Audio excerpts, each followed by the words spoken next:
మా లంజే అంటారు. కానీ మా వృత్తి బేదరితనం, బొందలు కొట్టే వృత్తి మాది. మాకు వెనకటికి తాతలు ముత్తాతలు మా నాయనలకు భూదానం కింద భూమి ఇచ్చారు.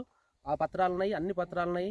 కానీ మాకు తెలియకుండానే 24 తారీఖు నాడు మేము మా పనిలో మేము వెళ్ళిపోయినాం. మా బుద్ధి హాస్టల్ దూరానికే ఈడ అక్రమ దారులు వచ్చి ఎవరో కూడా తెలియదు జేసీబీ పెట్టి మొత్తం పంటను ధ్వంసం చేసిరు, ఉరాలు జడగొట్టిరు, పైపులు ఇరగొట్టిరు, డ్రిప్ పైపులు, మెయిన్ పైపులు, అన్ని సబ్లైన్లు అన్ని ఖరాబ్ చేసి పడేసిరు, మొత్తం ఖరాబ్ చేసిరు, ఒకటి లేకుండా. వచ్చి చూసే వరకు ఎవరు లేరు.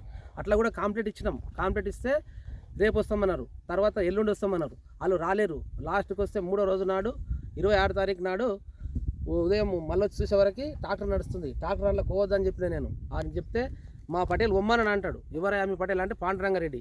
అరే మా చేనులో నువ్వు ఎట్లా చేస్తావా, మేము ఆల్రెడీ కంప్లీట్ ఇచ్చినాం, మా చేను పాయమాలైంది, 1,00,000 పాయమాలైంది, అప్పులు చేసి మేము వ్యవసాయం చేస్తే మీ పాండురంగారెడ్డి ఎట్లా జరగొట్టమంటాడంటే ఏమో నాకు తెలియదు అని ఆడ ముర పెట్టుకొని ఆయన నిలబడ్డాడు.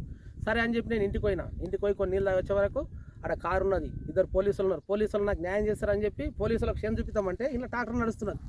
ట్రాక్టర్ నేను చక్కగా ఇట్లా వస్తున్నా, ఊరం పడితే ట్రాక్టర్ దంచుకొని పోతున్నాడు. రోడ్డు మీద కూడా వెళ్ళిపోయిన ట్రాక్టర్. ఇక ఏందా అంటే మీ నాయన భూమి ఎవరికి అమ్మిండు, ఎవరి భూమి ఏం లెక్క, మాకే ఆన్లైన్ లేదు, మాకే ఎక్కలేదు. మాకు దానం ఇచ్చిన వాళ్ళు మీరు ఎక్కించుకోండి, చేసుకోండి, బతకడానికి మీకు ఇస్తే మీరు ఇట్లా చేస్తారు, ఆడిడ వచ్చి ఏం చేస్తారు అని వాళ్ళే మమ్మల్ని తిడుతున్నారు. మీరేమో మాకేమిండి అంటే మా నాయన పేరు మీద ఆన్లైన్ లేదు, మీకు ఎట్లా అమ్ముతాడు? మాకు లేదు భూమి, మాకు కబ్జున్నాము. పెద్ద మనుషులు ఇచ్చిన దాన కర్తలు ఊరోళ్ళు ఆల్రెడీ ఉన్నారు.